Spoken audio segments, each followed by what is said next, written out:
Հայել իստեղ հետաշքիր հանգույցներ կան շատ։ Հա, դիա է մեջտեղ։ Գծագիրը կա է, ինքը վեցանգյուն է։ Հա, հետո մի ամսից կուտաս որ։ Ինչի է վեցանգյուն, չէ։ Ինչի է վեցանգյուն։ Հա, բայց ուրիշ առավելություն էլ ունի վեցանգյունը։ Օրինակ նույն գծամետրով պատերի դեպքում մեծ գերնիկ։ Կարագուսին ավելի շատ գերն է։ Մեղուները միամիտ չեն։ Հա, էլի ես էլ Որտեղ իրանք այդ իրանց վեցանգյուններն որ կսարքեն, ինքը թանկնյուտ է, էկոնոմիակ են։ Վեցանգյան պարագայում բացի այն որ ինքը շատ ամուր կյանի, նաև քիչ հետո գծամետր պատ սարքելով устойчивый ֆիգուրան երանգյունին է, չէ՞, հիմի վեցանգյունն է երկու հատ երանգյունի է, ինչ որ։ Վեցանգյունը ոչ թե սովորական, այլ վեցանգյան մեջ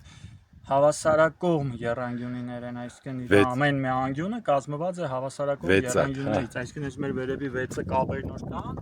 իրանք 6-ած հավասարակողմ։ Այս մեկապը չկա հələ։ Այդ մեկապը չկա, որտեղ հաստեղն ավելի բարբ դեղնի ու ինքը ուրիշ ձև կդի։ Այդ հանգույցը սարքենք, որ ամրությունը եղնի նույն ձև կրող։ Նարդվանի ժամանակ նարդվանի թռիչքն էլ անկախ նորից որ ինքը ավելի սպես ոնց որ երանգյուն հյուրատնակների ալտերնատիվն է, էլի, սա Հայաստան երանգյունի հյուրատնակներ դրեցին, մենք չենք ուզում երանգյունի հյուրատանակ դնենք, 6 անգյունի հյուրատանակ կդնենք։ Կենի